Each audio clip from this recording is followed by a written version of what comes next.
Tonight, the DuPont Company brings you The Voice of the Wizard, starring Dane Clark and Donna Reed on the Cavalcade of America.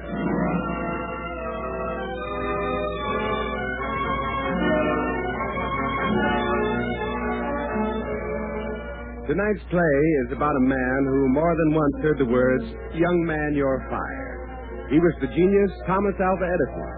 And we'll hear more about him in just a moment. But first, here's Jane Whitman. From the wonder world of chemistry comes another DuPont product to make your household tasks easier. DuPont's paint cleaner floats dirt away quickly, easily. In handy powdered form to be mixed with water for use, it costs you less than 1 cent a gallon and saves time and elbow grease in cleaning painted surfaces, linoleum, tile, and enamelware. DuPont's paint cleaner is another of DuPont's better things for better living through chemistry.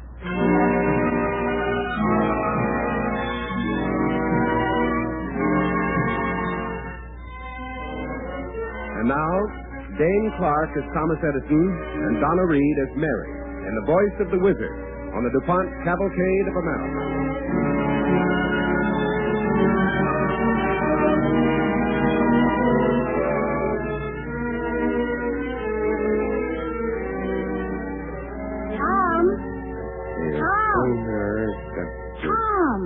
Yes? It's just about time to go, Tom. Are you almost... Why, Tom, you're not even dressed. You haven't started. What did you say, dear? Tom, I've shouted to you a dozen times to hurry. You did? The carriage is waiting. Oh, I just didn't hear you, Mary. I know, darling. Whenever you want to hear people, you hear marvelously. But when you don't want to, you just don't hear a sound. I guess my deafness is kind of self-adjusting. Gives me wonderful privacy. Darling, the dinner. The banquet. The people are waiting. Oh, yes, the banquet. As a matter of fact, Mary, that gave me the idea for this amazing invention. What on earth is it? What a weird thing. Oh, it's a fine idea. It has to do with after-dinner speeches. Now, Tom, you're not going to sit here working on something when you faithfully promised Mary, people... I have a kind of a bad case of indigestion, and I wonder if this banquet wouldn't really Dear, be... you always manage to have indigestion before a banquet. But we've used that twice this month already. Oh, we've used that, huh? Twice, just this month. Well, got to be more original than that, then. Dear, you reassured them only yesterday that you'd be there.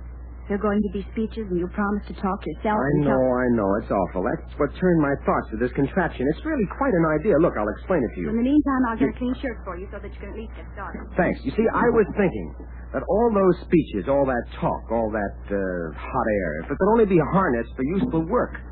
So here's what I did. Here, this is Now, your shirt. Oh, thanks. Say, this is Junior's big doll. What's it doing here? You were looking for that doll. Well, that's part of the invention. You see, it's fastened to this saw here. What on earth? Well, you see, I'll show you. As people talk, this diaphragm will vibrate as in a telephone. Yes. The diaphragm pushes here and turns this ratchet wheel. Mm-hmm. The wheel connects with this mechanical dowel, which holds the saw and saws wood. There you have it. After-dinner oratory converted into labor benefiting mankind. Oh, Tom. Look, I'll practice my own speech on it. Ladies and gentlemen, we are on the threshold of a new age.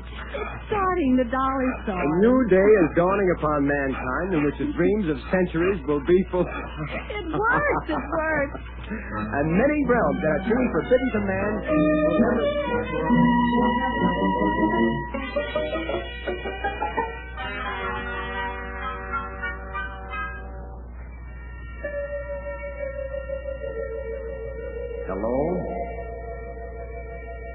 Hello. This is Thomas Alva Edison. When I was still on Earth, I invented that talk harnessing machine to show how I felt about, well, occasions in honor of this or that. But now in 1947, when they tell me it's 100 years since I was born and that I'm to take part in this broadcast, I feel differently. Because in a way, a broadcast like this is the climax of things I worked at. In a way, I can't help being here. This microphone and the tubes in your radio, I had a hand in them. So when those tubes light up and bring you a voice from far off, in a way, it's me talking. And then, many radio programs are recorded for schools and for broadcasts overseas. All ideas that I fought for. because the inventions that I cared most about were those that would bring men's voices across space and time. So, I'd like to tell you the story behind those inventions. A few words for New Age.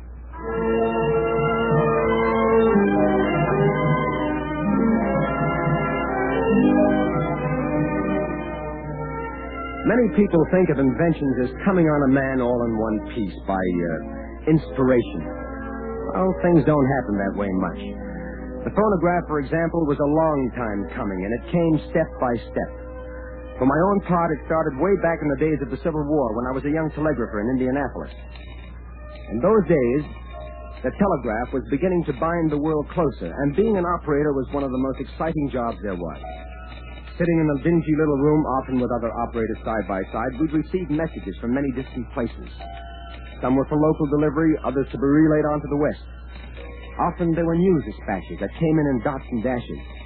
But that immediately became for me voices of history. Washington. President Lincoln announced today that General Ulysses S. Grant has been appointed Commander-in-Chief of all Union forces. India. Reports of famine throughout India are growing more alarming. Thousands are reported dead in resulting riots. Berlin. The new Prime Minister, Otto von Bismarck, said in a speech, quote, "The great questions of the time will be decided not by resolutions of majorities, but by iron and blood." Unquote. A state of war between Prussia and Austria is considered imminent.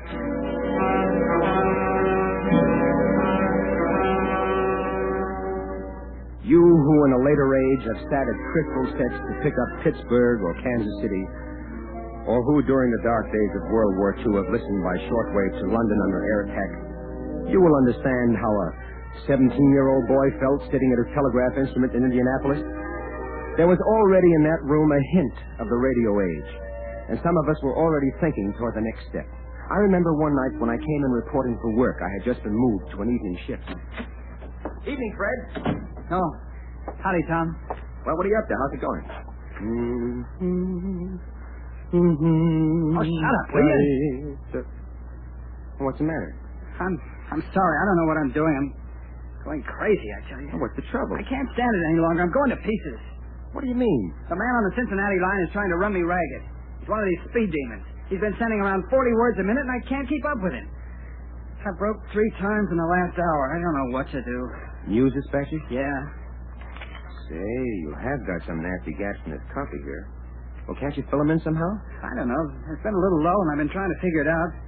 Something about a battle at a place called Spotsylvania. Got most of it, only I don't know who lost or won. It's worrying me sick. I got to pass on something. I see. I don't know what to do. You seem to be able to stand the pace, but I'm almost cracking up. This is my first job, and if I get fired, I don't know what I'll do. Mr. Goodley was bawling me out only yesterday. I get errors and gaps in all my stuff. Yours is always perfect. Gosh, I don't know. Well, Fred, lucky thing for you that I'm working with you tonight. I wanted so much to be a telegrapher. I got something here that might help you. Huh? Wait till I get this locker open. By the way, Fred, do you enjoy reading the encyclopedia? I talked the library into letting me take a couple of volumes overnight. It's good reading. It steadies the nerves. When would I find time to read? That speed demon in Cincinnati will be at it again in a few minutes, trying to trip me up. Don't worry about him. We've got him licked already. Oh, there we are. What? What's all that? Oh, it's a little contrivance of mine. You see this moving band of paper? Well? As a telegraph clicks, it punches dots and dashes in this paper. Well, say, that's fine. Then you've got a record to check. I've heard about that idea. Wait, that's not all. When you hook it up with the sending set and run the paper through again, yeah, the set repeats the dots and dashes. Hey, then the stuff that has to be relayed out west, all we have to do is hook it up. Why do you think I brought this reading matter? No use wasting a whole evening. Might as well relax over an encyclopedia. For land's sake. And what about messages for local delivery? Oh, we just record those, too, play them back to ourselves at a lower speed when things are quiet. Oh, something's starting now. Hook it up, Fred. Here, I'll show you. Like this. Well, I feel like a new man already. Which volume of the encyclopedia do you want? Egg to Fub or Pooh to Ramp? Whichever you don't want. Hey, this is going to be a life. Sure, why not? Boy, I was all set to retire to a sanitarium for the rest of my life. That fella had me down. You want a sandwich? Sandwich? You think of everything. Listen, there's so much to be done, so much to be learned in this world that a man's a fool to slave over something a machine can take off his hands. So put your feet up, Fred. Let's get some good reading done. Well, I guess you talked me into it. Well, Oh, hello, Mr. Gridley. Well, hello, Mr. Gibbons. so, taking it easy, huh? Yes, sir. You see, sir, I've been working out this machine that automatically records. Automatically. I thought as much. Oh, what do you mean, sir? I've been wondering why your copy was so perfect, Edison, and now I've caught you right in the act. What happened? The messages been going through, Mr. Gridley? Never mind about the messages. The point is I've been swindled. Swindle? How so? I pay you a big salary, $70 a month, to receive and transmit messages. But you said And yourself... instead you sit here and read the encyclopedia. Mr. Gridley, Do I pay you $70 a month to read the encyclopedia? I don't see why it isn't all Do right I to pay read you the- $70 to sit here with your feet up eating sandwiches? Now, look here, Do sir. I have to support a reading society? But, Mr. Gridley, You're through, Edison. What? Through. Fired. Fired? Fired. Yes, fired. And now, get out!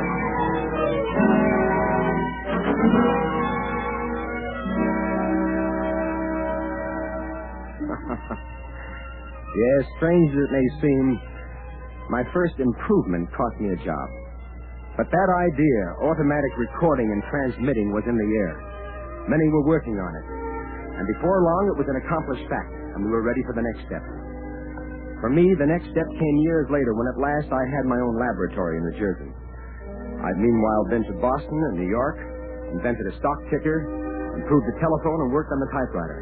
And now I was ready for an idea that kept buzzing in my ear, an idea that carried on from that Indianapolis experiment. I had with me at that time a laboratory worker named Mary Stillwell. I'd hired her because, well, I liked her. For one thing, I could always understand what she said. Mary? What? What are you humming, Mary? Why, it's... Well, I don't know what it is. Where'd you hear it? Well, let's see. How silly of me. It's what you hum all the time, Mr. Edison. Evening Star from Tannhäuser, one of my favorites. I like it, too. Mary, come help me with this experiment, will you? Of course. What do you want me to do? I'll show you. You see, I've got a telephone mouthpiece here with a needle fastened to the diaphragm. And when someone talks, the needle, of course, vibrates at the diaphragm. Yes. Now, I'm trying to find out if those vibrations can be caught on a strip of paper so they can be repeated. Like in an automatic telegraph repeater. Yes, that's what gave me the idea. You'd be surprised how much this needle moves. Now, I'll show you. I'll hold the needle against my thumb, and you say something into the phone. Here? Yeah, that's it. Now, up close. Hello? Oh, I'm sorry. Oh, that vibrated so much it jabbed right into my thumb. Oh, it's bleeding awfully. Let me bandage it for you. No, it's nothing. Oh, yeah, I've got a clean handkerchief. I'm so sorry. Oh, it's all right, Mary. Oh, just a moment now. Hold still. Well, very kind of you. It's really nothing. I'll just tie it with a small knot like this. Oh, that's good. Is that all right? Sure. Now, if we'd only preserved those vibrations on a strip of paper instead of my skin, we could pass on to history an inventor's cry of fame. Mr. Edison, this work you do, it's so exciting, so fine. I'm glad you feel that way, Mary, Oh, I do. because I want you to be a part of it. I want to be. What kind of paper are you trying to record these vibrations on? Oh, I'm trying out all kinds in this automatic telegraph here. Here's some paper covered with paraffin. That might work. Leaves a nice sharp impression, see? Won't it be too soft for playing it again? Maybe. Well, I'll try it with the needle later on. You want to help me? Oh, yes, surely. Mary, Yes? ever since you've come here to the laboratory to work, You what, Mr. Edison? let me tell you something. As you know, Mary, since I've been a kid, I've been kind of deaf. I hardly noticed it. Well, I can understand some people easily. You, for instance. Others, I can't at all. And that's not good, Mary. It shuts you off from people. But that's made me think that almost everyone in the world is really shut off. We don't hear each other. We don't even know each other. That's true, yes. Yeah, there are barriers between people and countries, Mary, that we almost never break down. Now, these things I'm working on, Mary, therefore breaking down barriers. Talking machines, loud-speaking telephones, talking photography. We'll have them all. Machines that talk across space and time. Do you see what I mean, Mary? Oh, yes, I do. And this may be the beginning of it, this telegraph key. I see. Yes. Mary, Yes? do you know the Morse code? Oh, yes, I've studied it hard. I want to know all about these things. Then listen, Mary. Listen carefully.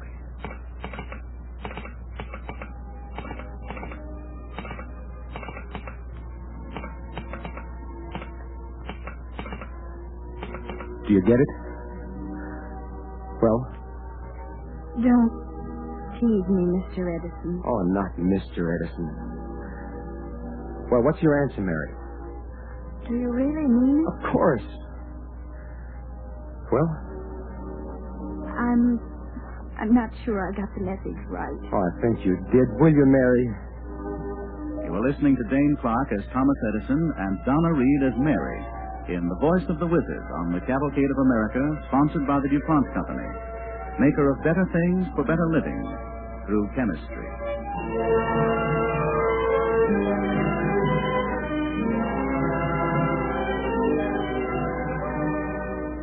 After a laboratory romance and a proposal in Morse code, Mary and I were married. We had a girl, and we called her Dot. Then we had a boy, and we nicknamed him Dash. And so the cause of telegraphy moved ahead, at home and in the laboratory. Then I invented a loudspeaker for telephones, improvements for telegraphy, and a mimeographing system. And I kept working on that vibrating needle and the problem of recording its vibration. In this, I had the help of John Cruzy, a Swiss mechanic who lived nearby. Well, here's that instrument you wanted, whatever it is. Just finished it this afternoon, as I promised. Oh, fine, John, fine. That means I owe you $18, right? That is correct, Well, Mr. you'll get it right now. George? Yeah? Make out a check for John Cruzy, $18. Right away. Now that I have made it for you, would you please tell me what it is? I wondered all the time I was making it. A turning cylinder, 2 needles that poke. Well, you stick around and we'll see if it works. It's supposed to be a machine that talks, John. A machine that talks? Mm-hmm. You mean I make a machine that talks? I don't believe it. You see, we wrap this sheet of tinfoil around the cylinder. Yeah. That way. Got to be very careful about it. I bet you $2 it don't work. Well, I can't spend $2 more on it, John, but I'll bet you a barrel of apples. Me make a talking machine. No. Now, look. That's it. Now, we turn the crank, and we talk into the mouthpiece. Mary had a little lamb. Its fleece was white as snow. And everywhere that Mary went, her lamb was sure to go. Hey, what's the Edison Laboratory coming down to now? Are we going to take up singing nursery rhymes for relaxation, Mr. Edison? You'll see, George. Stick around. Have you got that check, Mr. Cruzy? Yeah. Here it is, Mr. Cruzy. Oh, thank you. This is supposed to be a talking machine, George. Huh? Celebrate? Yeah, and I make it. Now, let's see if it's any good. I'll move it back, and I'll crank it again. Mary had a little lamb, its fleece was white as snow. And everywhere that Mary went, her lamb was sure to go. Hey, what do you know? It works. No, I've seen everything. Wait a minute. I don't trust something that works the first time. There must be something wrong with it. I'm scared. This machine, would it talk also for me, Mr. Edison? Well, let's try it. I'll move the needle over a little more and start cranking. Now, go ahead, John. What will I say? Bend over a little closer. Yeah. Now, that's it. Now, sing that little song. Go ahead. Mary had a little lamb, its fleece was white as snow. I can't go on. I'm too moved. I make this machine. All right, now, let's see what it sounds like. Oh, Tom. Your husband's in here, Mrs. Edison. Oh, hello, everybody. Hello, Tom. Hello, dear. Hello, Mrs. Edison. I was sure you'll be working late tonight, Tom, so I thought I'd bring supper over for all of you. Oh, it's wonderful, Mary. Wonderful. My, look at that spread. Thank you, Mrs. Edison. Thanks, dear. Thanks very much. I guess we will be working late. I knew this would be an important evening. Is the machine finished? Does it work? Listen.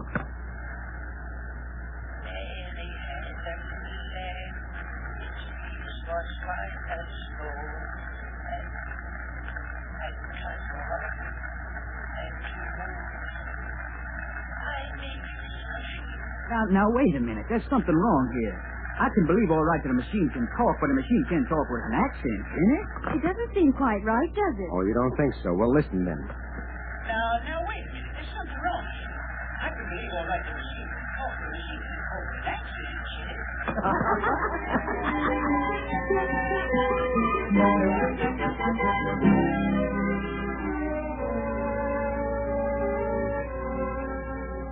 And that was the beginning of the hardest work yet.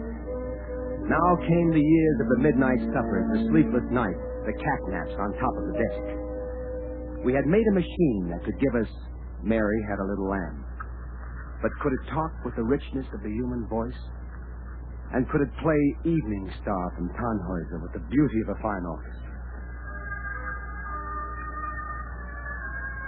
Until it could, had my work even begun. And so we recorded, and worked, and worked. And music squeaked away at us out of a long paper cone. And we lengthened the cone, and we shortened the cone. And the music still squeaked. We tried different ways of recording on tinfoil. No good. Still no good. We tried it on paraffin paper. Sounds awful, Miss Edison. We tried it on wax. A little better. Shall we try that again? We recorded on cylinders. And years later, we gave that up and recorded on discs. We changed the needle and tried 100 different shapes. We needed a motor to turn the machine at even speed, and so we worked on that. Once, years later, we didn't go to bed for 5 nights in a row. And all that time, little by little, the music got better. A little clearer. A little richer. And at last, it began to sound like Evening Star.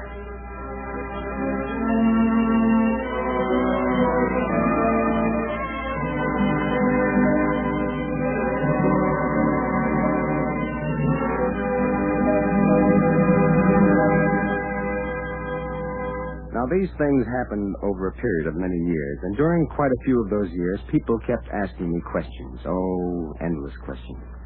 Questions like, Mr. Edison, do you think mankind will ever catch up spiritually with the implications of his own invention? Of course I do. He always has. Oh, Mr. Edison, what are your views on world peace? I'm all for it, 100% naturally. Mr. Edison, what are your views on education? I'm in favor of it. We need more, that's all. That's what will solve our problem. Oh, thank you, Mr. Edison. Questions like that, especially on my birthdays. And I guess those questions still hold. And the key to that education is in these things I help to work on. Talking machines, films, radio. That's how people can learn the truth. The truth that will set them free. But it can't be done in a day.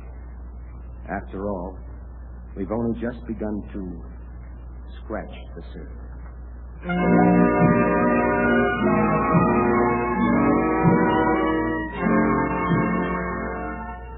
And while Edison was right, while he had just begun to scratch the surface, still Edison's genius on this, the eve of his 100th anniversary, lights the world today, provides music for the world, and motion pictures for everybody's entertainment. Yet for all his genius, Edison was a typical American. Typical because he was a plain, honest sort of man who never left his own pasture, but dug as hard as he knew how in it.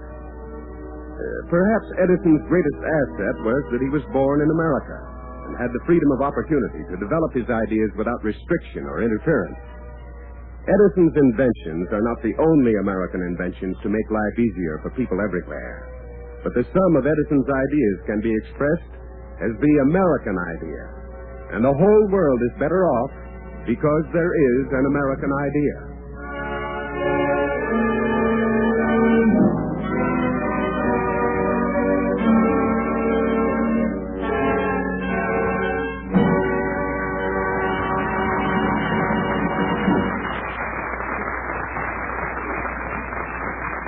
Now, here's Jane Whitman speaking for DuPont. Men like Thomas Alva Edison, practical experimenters and inventors, in friendly cooperation with theoretical scientists, have done much to give us a better world. To them, as originators, we owe the fact that the United States today has more than 30 million users of electricity. more than half of all the telephones in the world. The electric motor driving a power tool for a farmer. The ignition coil that touches off the gas in an automobile or airplane engine. The electronic tube that wings a radio program across hill and valley are only a few of the marvels and comforts we owe to electricity. And these represent only a beginning. There are few, if any, countries which do not have a source of power of one kind or another which can be made to generate electricity. Someday, men everywhere will light their nights, will lighten their days with a mysterious power that flows through wires. To bring the electrical industry to its present state of development, electrical engineers have had to solve many difficult problems. Chemistry often helps to provide them with their solutions. Take insulation. The electrical wires in your house are insulated, covered. In industry, where higher voltages are used, along with greater quantities of current, this insulation presents many problems. Neoprene synthetic rubber and two of the plastics manufactured by the DuPont company, nylon and polythene, are helping the electrical industry solve difficult problems. Neoprene, long used as an outer jacket for cable and cord, resists heat, weather, and abrasion. Nylon, which is unusually light and extremely tough, is used as a protective sheathing. Polythene, when used in television cables, is one of the best plastic insulating elements so far known to science. Neoprene, nylon, and polythene are three of the DuPont company's better things for better living through chemistry.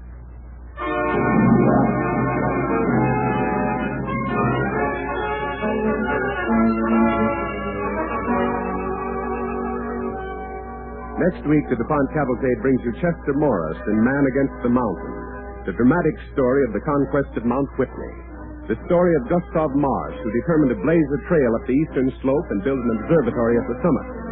The person who helped him most was the woman who had predicted his failure. Be sure and listen next Monday to Man Against the Mountain, the story of Gustav Marsh's fight against superstition, starring Chester Morris on the Cavalcade of America.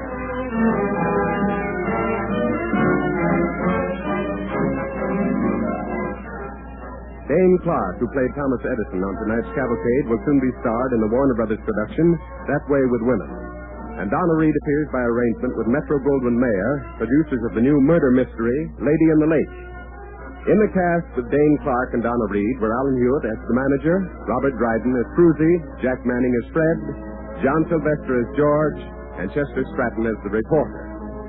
The music for tonight's DuPont Cavalcade was composed by Arden Cornwell, conducted by Donald Bording.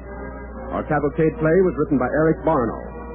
This is Ted Pearson inviting you to listen next week to Chester Morris in Man Against the Mountain on the Cavalcade of America, brought to you by the DuPont Company of Wilmington, Delaware. This is NBC, the national broadcasting company.